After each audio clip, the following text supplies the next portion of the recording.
역대하 15장. 하나님의 영이 오뎃의 아들 아사랴에게 임하심에 그가 나가서 아사를 맞아 이르되, 아사와 및 유다와 베냐민의 무리들아, 내 말을 들으라. 너희가 여호와와 함께하면 여호와께서 너희와 함께하실지라. 너희가 만일 그를 찾으면 그가 너희와 만나게 되시려니와 너희가 만일 그를 버리면 그도 너희를 버리시리라. 이스라엘에는 참신이 없고 가르치는 제사장도 없고 율법도 없은 지가 오래되었으나 그들이 그 환란 때에 이스라엘 하나님 여호와께로 돌아가서 찾음에 그가 그들과 만나게 되셨나니, 그때에 온 땅의 모든 주민이 크게 요란하여 사람의 출입이 평안하지 못하며 이 나라와 저 나라가 서로 치고 이 성읍이 저 성읍과 또한 그러하여 피차 상한 바 되었나니, 이는 하나님이 여러 가지 고난으로 요란하게 하셨습니다. 그런즉 너희는 강하게 하라. 너희의 손이 약하지 않게 하라. 너희 행위에는 상급이 있음이라 하니라. 아사가 이 말 곧 선지자 오뎃의 예언을 듣고 마음을 강하게 하여 가증한 물건들을 유다와 베냐민 온 땅에서 없애고 또 에브라임 산지에서 빼앗은 성읍들에서도 없애고 또 여호와의 낭실 앞에 있는 여호와의 제단을 재건하고 또 유다와 베냐민의 무리를 모으고 에브라임과 므낫세와 시몬 가운데서 나와서 저희 중에 머물러 사는 자들을 모았으니, 이는 이스라엘 사람들이 아사의 하나님 여호와께서 그와 함께 하심을 보고 아사에게로 돌아오는 자가 많았음이더라. 아사 왕 제15년 셋째 달에 그들이 예루살렘에 모이고 그날에 노력하여 온 물건 중에서 소 700마리와 양 7,000마리로 여호와께 제사를 지내고 또 마음을 다하고 목숨을 다하여 조상들의 하나님 여호와를 찾기로 언약하고, 이스라엘 하나님 여호와를 찾지 아니하는 자는 대소 남녀를 막론하고 죽이는 것이 마땅하다 하고, 무리가 큰 소리로 외치며 피리와 나팔을 불어 여호와께 맹세하매 온 유다가 이 맹세를 기뻐한지라. 무리가 마음을 다하고 맹세하고 뜻을 다하여 여호와를 찾았으므로 여호와께서도 그들을 만나 주시고 그들의 사방에 평안을 주셨더라. 아사 왕의 어머니 마아가가 아세라의 가증한 목상을 만들었으므로 아사가 그의 태우의 자리를 패하고 그의 우상을 찢고 빻아 기드온 시냇가에서 불살랐으니, 산당은 이스라엘 중에서 제하지 아니하였으나 아사의 마음이 일평생 온전하였더라. 그가 또 그의 아버지가 구별한 물건과 자기가 구별한 물건 곧 은과 금과 그릇들을 하나님의 전에 드렸더니, 이때부터 아사왕 제35년까지 다시는 전쟁이 없으니라. 자, 오늘은 역대하 15장 말씀 통해서 주님이 우리에게 주시는 은혜를 맛볼 수 있기를 바랍니다. 15장 말씀은 아사의 신앙개혁이 계속되고 있는 이야기를 우리에게 들려주고 있습니다.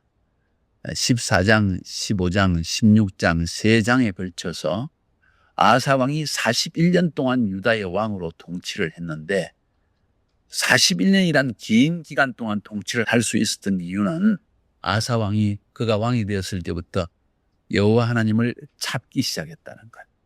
그런데 그 아사 왕이 여호와 하나님을 찾을 수 있도록 돕는 사람들의 이야기도 나옵니다.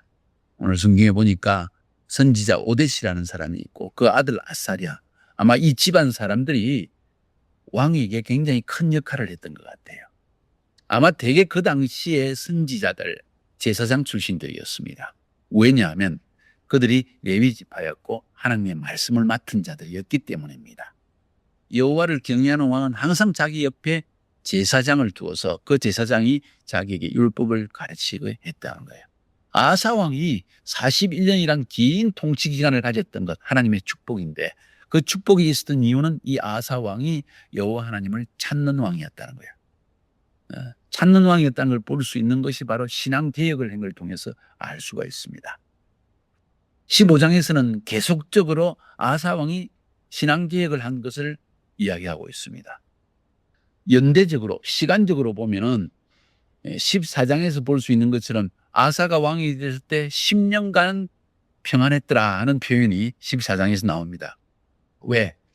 우상을 다 없애버리고 신앙 개혁을 했기 때문에. 그 10년 동안 평안했는데 11년에 구스왕이 침공을 합니다. 아사 왕이 왕이 된 지 10년 동안은 평안했다가 11년째 구스가 침공을 해서 전쟁을 일으키고 5년간 전쟁이 일어난 것 같아요. 오랫동안 전쟁이 있습니다. 그래서 오늘 10절에 보니까 15년의 신앙개혁을 한 이야기가 나옵니다. 그리고 나서 나중에 19절에 이때부터 아사왕 제35년까지는 다시 전쟁이 없습니다.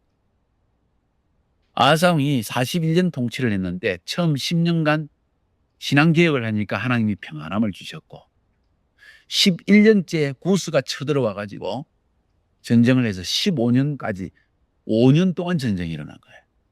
그리고 나서 15년째 또 신앙개혁을 합니다. 또 여호와를 찾습니다. 그러니까 35년까지 20년 동안 또 평화의 시대가 왔다. 에스라는 의도적으로 연대를 이야기하면서 하나님을 찾고 우상을 없애버리고 여호와의 전을 새로 쌓고 하는 이렇게 하나님을 찾기 시작했을 때 하나님이 그 나라에 평화를 주셨다. 샬롬을 주셨다. 하는 것이 큰 그림으로 하나 이 오늘 15장에서 나타나는 부분입니다. 우리의 삶에서도 하나님을 찾는 시기에 하나님은 우리에게 평화를 주십니다. 사람과의 관계에서도 경제적인 관계에서도 모든 면에서 하나님이 우리에게 평온함을 주신다는 겁니다. 그래서 오늘 이 15장의 본문은 크게 한 세 단락으로 저는 나누어 보았습니다. 1절부터 7절까지에서는 전쟁에서 승리하여 돌아오는 아사 왕에게 아사랴가 예언한 내용을 담고 있는 것이 1절부터 7절입니다. 그 말은 무슨 말인고 하니 아사위 왜 두 번째 신앙개혁을 또 하게 되었는가 하는 그 동기, 모티브를 이야기해 주는 거예요. 어떻게 해서 신앙개혁을 다시 하게 되었는가 하는 것을 지금 이 역대기 기자 에스라는 우리에게 알려주고 있습니다. 그 다음 8절부터 15절까지 아사가 이 예언을 듣고 신앙개혁을 한 내용을 우리에게 들려주고 있습니다. 어떤 신앙개혁을 했는가. 그 다음 16절부터 19절까지에서는 아사가 신앙개혁을 한 내용 중에 특별한 몇 가지 기억할 사항들을 적고 있습니다. 이것이 이제 역대하 15장 전체의 내용이라고 볼 수 있습니다. 1절부터 7절까지로 돌아갑니다. 지금 14장에서 본 것처럼 구스가 100만 대군을 거느리고 왔으니 이게 보통 힘든 일이 아닙니다. 그런데 그 전쟁에서 이겼다는 거예요. 이긴 전쟁으로 말미암아 병거도 얻었습니다. 탱크도 막 얻었습니다. 철병기도 얻었습니다. 기분 좋게 돌아옵니다. 이야, 유다가 승리했다. 하나님이 승리했다. 그러면서도 잘못하면 교만에 빠질 수 있어요.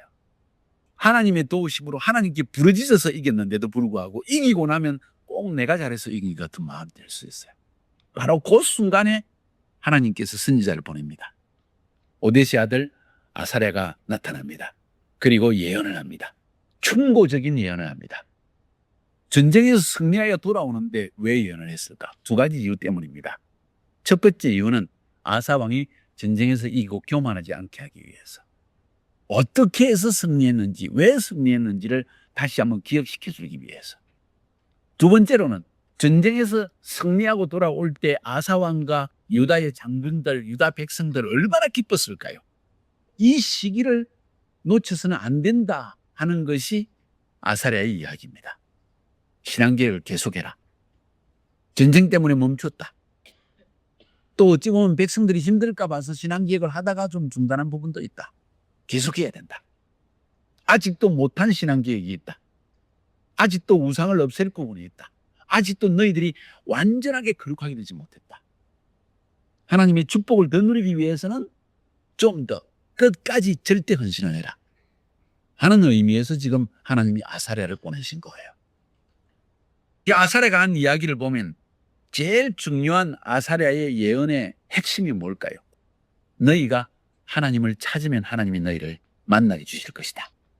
너희가 여호와와 함께하면은 세상과 함께하면 하나님이 떠날 것이고 여호와와 함께하면 여호와께서 너희와 함께해 주실 것이다.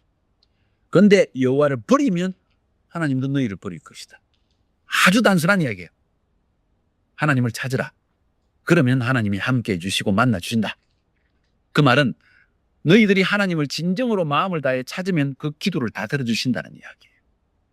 메시지는 간단합니다. 왜 이 메시지를 던집니까? 전쟁에 승리하여 돌아온 아사 왕이 하나님을 버릴 수 있습니다. 교만해져가지고 마음이 헐레 퍼져가지고 이겼다. 다 할 수 있다. 이제는 구스 100만 대군을 이겼으니 이제는 뭐 어느 나라 왕이 쳐들어와도 걱정 없다 하는 방만한 마음이, 안일한 마음이 싹 들 수 있기 때문에 항상 무슨 일이 잘 되고 나서 우리가 시험에 번듭니다. 혹은 교만해집니다.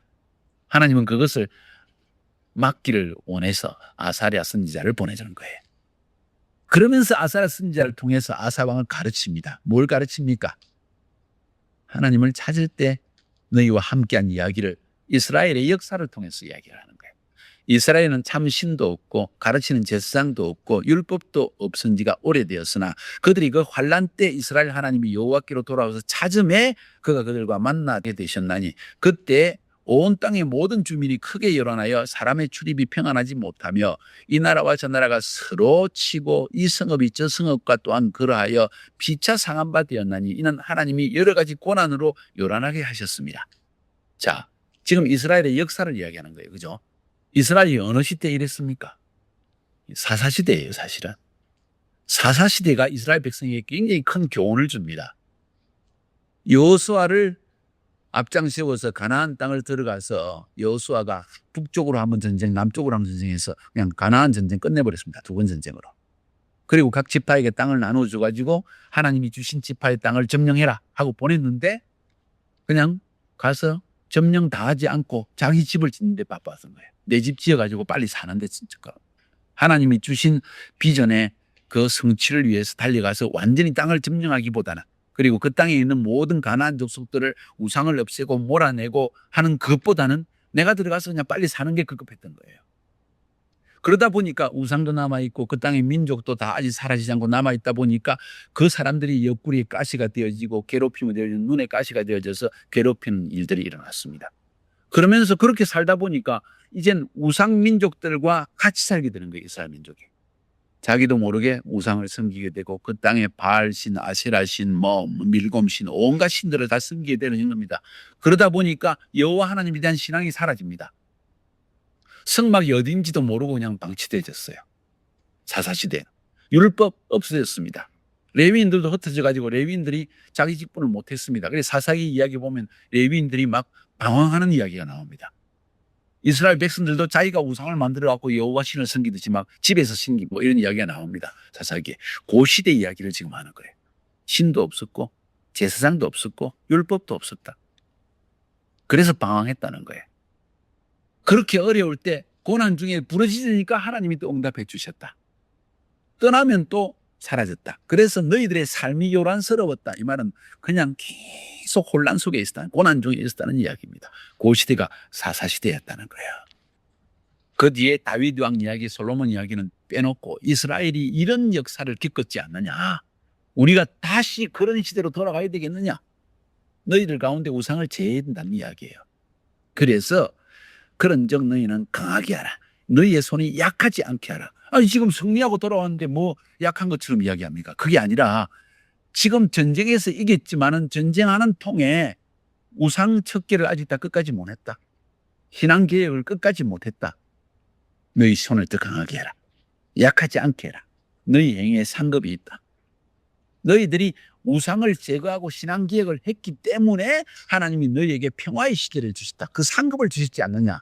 그런데 지금 전쟁통에 너희들이 조금 약해졌다. 그 부분에서. 전쟁에는 승리했지만은 신앙 개혁에는 아직 완전하지 못했다. 이런 메시지를 지금 오벳 아들 아사랴를 통해서 하나님이 주시는 거예요. 이게 아사랴를 통해 주시는 메시지는 딱 두 가지입니다. 하나는 교만하지 마라. 두 번째로는 신앙 개혁 계속해라. 왜? 그때가 전쟁에 이기고 돌아왔으니까 비록 전쟁통에 많이 힘들었겠지만은 이겼다는 막 승리가 그리고 왕에 대한 왕의 권위를 인정하는 때이다.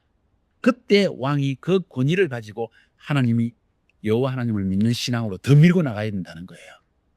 그 시기를 놓쳐서는 안 된다는 거예요. 이 시기 놓치고 나면 전쟁 끝나고 나서 재건하자 또 먹고 살자 한다고 바쁘다가 또 우상으로 돌아간다는 거예요. 사람들은. 우리의 삶에 항상 모멘텀이 있습니다. 터닝 포인트가 있습니다. 카이로스 타임이 있습니다. 타이밍이 있다는 거예요. 아사왕 한 명이 너무 중요하기 때문에 사실은 이 전쟁에서 돌아오는 유다 사람들 전체를 놓고 이야기하지만은 핵심은 하나입니다. 아사왕 한 명이 이야기하는 거예요. 카이로스 타임 놓치지 마라. 이 시기 놓치면 유다 전체의 나라 운명과 연관된 문제다. 이건 너희들의 운명이다. 그 이야기를 듣고 이제 8절부터 15절까지 아사 왕이 신앙 계획을 다시 한 이야기를 보여주고 있습니다. 여기에서 신앙 계획에 또 한 가지 내용이 더 들어옵니다. 전에는 우상 숭배만 없앤 걸 이야기했습니다. 그런데 8절에 보니까 아사가 이 말 곧 선지자 오데스 예언을 듣고, 이제 오데스 예언이라고 그럽니다. 앞에는 아사랴의 예언이라고 했는데 이 오데시 이미 아들 아사랴를 통해서 유다 전체의 신앙 계획을 일으키는 주역이 된 사람인 걸 알 수가 있어요. 그래서 이 아사가 이 말 곧 선지자 오데시 예언을 듣고 마음을 강하게 하여 우상 숭배 척결을 위해서 마음을 강하게 하라는 거예요. 마음을 강하게 하여 가증한 물건들을 유다와 베냐민 온 땅에서 없애고, 또 에브라임 산지에서 빼앗은 성읍들에서도 없애고, 또 여호와의 낭실 앞에 있는 여호와의 제단을 재건하고. 여기까지 봅시다. 8절에. 이전에 그냥 우상만 없앤 것이 아니라 가증한 물건들을 없앴다 한 것을 볼 때, 심지어 유다와 베냐민 땅 에브라임 산지에서 빼앗은 성읍에서도 없앴다는 이야기를 볼 때 아마도 전리품, 전쟁에서 빼앗은 물건 가운데서 가증한 물건들이 많이 있었던 것 같아요. 구스와의 전쟁, 그 앞에 무슨 전쟁이 있었죠? 에브라임과의 전쟁이 있었습니다. 그리고 에브라임이 성읍들을 빼앗았거든. 에브라임이 만들어라 한 금송아지 이런 것들, 우상들이 많이 있을 거라는 거죠. 그것 다 제한하는 이야기예요. 그냥 우상 정도가 아니라 이제는 그 우상을 숭배했는데 사용됐던 물건들, 이런 것들이 다 들어있다는 거예요. 구스 왕과의 전쟁에서도 얻은 전리품 가운데서도 그런 것들이 있다는 거예요. 그래서 아사 왕은 그것도 다 척결합니다. 그 다음 9절에 넘어가 보니까 유다와 베냐민의 무리를 모으고 에브라임과 므낫세와 시므온 가운데서 나와서 저희 중에 머물러 사는 자들도 모았으니 이는 이스라엘 사람들이 아사의 하나님 여호와께서 그와 함께 하심을 보고 아사에게로 돌아오는 자가 많았습니다. 신앙계획 중에 또 한 가지 내용은 이스라엘 12지파가 한 민족이라는 비전을 다시 던지는 일도 포함되어 있었습니다. 남과 북이 갈라지면서 북쪽 10지파, 남쪽 2지파로 갈라졌습니다. 그런데 에브라임은 북지파 10지파가 남쪽으로 내려가지 못하게 하기 위해서 금송아지 2개를 베델과 단에 쌓아놓고 절기까지 바꿔놓고 여호와를 섬기지 못하게 만든 거예요. 쉽게 표현하면. 그것 때문에 남쪽으로 예루살렘으로 여호와를 섬기기 위해서 넘어온 사람들이 많이 있었다는 이야기예요. 그런데 그 사람들이 남쪽으로 넘어왔지만 자기 기업이 없잖아요. 이건 전부 유다 지파의 땅이고 베냐민 지파의 땅이니까 자기들의 기업이 없으니까 굉장히 힘들게 살았을 것입니다. 그들을 다시 대우해주고 그들을 한 민족으로서 업고 우리가 다시 옛날 다윗과 솔로몬 시대의 통일 왕국의 12지파가 한 이스라엘이라는 그 비전을 다시 심어주는 일도 신앙계획에 포함되었다는 이야기입니다. 쉽게 표현하는. 아사 왕이 그 일을 했다는 거예요. 그러니까 이 신앙계획은 아주 대대적이고 여호와를 통하여서 하나님이 선택하여 불러 모은 12지파 모두가 한 민족이라는 공동체의 그걸 심어놓는까지도 확장될 정도로 크고 광범위하고 뿌리가 있는 의식이 있는 신앙계획이라는 걸 알 수가 있습니다. 그 다음 10절부터 15절까지도 계속되는 우상 척결의 이야기를 해나가면서 여호와께로 다시 한번 비전을 모으는 그런 이야기를 하고 있습니다. 전리품 중에서 소 700마리, 양 7,000마리, 그것으로 여호와께 제사를 드리고 그들이 언약을 맺습니다. 하나님께 맹세를 합니다. 마음을 다하고 목숨을 다하여 조상들의 하나님 여호와를 찾기로 언약을 하고 이스라엘 하나님 여호와를 찾지 아니하는 자는 대소남녀를 막론하고 죽이는 것이 마땅하다. 이 정도로 마음들이 결단이 됐다는 이야기예요. 전 국민들의 마음이, 온 백성들의 마음이 이제는 완전히 하나로 뭉쳐집니다. 14절에 무리가 큰 소리로 외치며 피리와 나팔을 불어 여호와께 맹세했다고 그랬습니다. 여호와를 찾지 않는 자는 죽이자. 그 말은 우상 섬기는 자는 다 죽여버려야 된다. 오직 여호와 하나님만을 섬겨야 된다. 이런 그 마음의 결단까지 연합의 마음이 강하게 일어납니다. 온 유다가 이 맹세를 두려워한 게 아니라 기뻐했다고 했습니다. 그만큼 아사왕이 했던 개혁이 결단 있는 아주 레디컬한 결단이 있다는 걸 볼 수가 있습니다. 무리가 마음을 다하여 맹세하고 뜻을 다하여 여호와를 찾았으므로 여호와께서 그들을 만나주시고 그들의 사방에 평안을 주셨더라. 에스라가 뭘 이야기하고 있습니까? 마음과 정성을 뜻을 다하여 여호와를 찾고 하나님께 구했을 때 하나님이 그들에게 평안을 주셨다는 이야기입니다. 여기서 보세요. 역대하 15장에서 여호와를 찾는다는 말이 얼마나 자주 나오는지. 2절에서 만일 그를 찾으면 그가 너희와 만나 주실 것이다. 4절에서 찾음에 그가 그들과 만나게 되셨다. 13절에 여호와를 찾지 않은 자는 죽이는 것이 마땅하다. 15절에 무리가 마음을 다해 맹세하고 뜻을 다해 여호와를 찾았으므로 여호와께서 그들을 만나 주시고 그들의 사방에 평안을 주셨다. 이 표현들, 여호와를 찾았다는 것. 에스라는 지금 이 이야기를 우리에게 던져주고 싶은 거예요. 너무나 단순한 이야기지만은 15장 전체를 통하여서 에스라는 한 가지 메시지를 던지고 있습니다. 우리의 인생에 여호와를 찾으면 하나님이 만나 주시고 우리의 삶에 평안을 주신다. 그것이 진정한 행복이다. 16절부터 18절까지에서는 이런 신앙계획을 하는 중에 특이한 몇 가지 사항을 짚고 있습니다. 첫 번째 특이한 사항은 심지어 자기의 할머니인 마아가가 아세라 상을 만들었는데 그것도 찍어버렸더라. 그 정도로 우상 척결이 신앙계획이 철저했다. 태후의 자리에 있는 이 마아가가 아세라상을 세워놓고 왕궁에서 아세라를 섬겼으니까 이 태후에게 잘 보이기 위한 태후의 줄에 서 있는 많은 정치인들이 있을 겁니다. 그런데도 불구하고 유다 왕 아사가 이것을 완전히 무너뜨리고 태후의 위를 피해버리고 쫓아내버리고 했을 정도면 얼마나 대단한 결단을 내렸겠냐는 거예요. 우리가 하나님이 부르셔서 뭔 일을 행할 때 이 정도의 결단까지 나아가야만 된다는 사실을 에스라는 이야기해 줍니다. 그까지 나아갔기 때문에 그때로부터 20년간 하나님이 평안을 주셨다. 모든 문제를 하나님이 싹 해결해 주셨다는 이야기입니다. 그 한 가지 온전한 결단 때문에.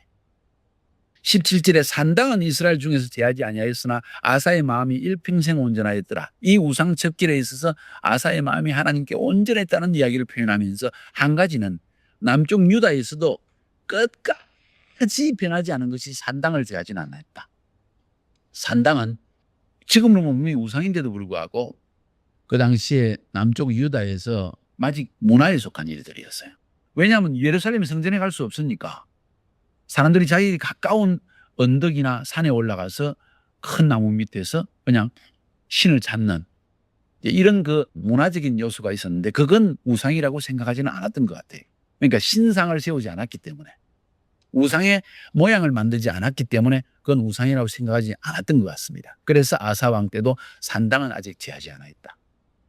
그런 사실을 아세라는 지적을 하고 있습니다. 그 다음 18절에서 그가 또 그의 아버지가 구별한 물건과 자기가 구별한 물건 곧 음과 금과 그릇들을 여호와의 전에 드렸더니 왕이 자기의 개인 소유에 속한 금과 은과 많은 귀중한 물건들을 하나님께 드리기로 약속했었고 자기 아버지 아비야 왕이 드리기로 한 것들도 여호와께 비로소 드린 그 사실을 기억하고 있습니다. 다시 말해서 자기의 개인적인 재물도 하나님께 완전히 바칠 정도로 헌신되었더라 하는 이야기를 아사 왕에 대한 신앙기획의 부분에서 이야기를 던져주고 있습니다. 지도자의 헌신이 백성들의 헌신을 만들어내는 법이에요. 굉장히 중요한 것 같습니다. 지도자는 없는 가운데서 내 것을 들여서 베푸는 사람이 되어야 합니다. 그것이 백성들의 마음을 얻는 길입니다. 백성들의 마음을 얻지 못하면은 말씀 설교를 아무리 잘해도 소용없습니다. 죽은 자를 살리는 능력이 있어도 소용이 없습니다. 사람들이 따르지 않습니다. 능력만 빼앗아가려고 합니다. 치유만 받으려고 합니다. 마음을 다해서 함께 헌신하지는 않습니다. 짧은 이야기지만은 아사 왕이 자기의 것을 구분해서 드렸더라 하는 이야기는 백성들에게 굉장히 중요한 부분의 이야기라는 거예요. 다시 한번 15장을 읽어보면서 하나님이 주시는 음성을 들을 수 있기를 바랍니다.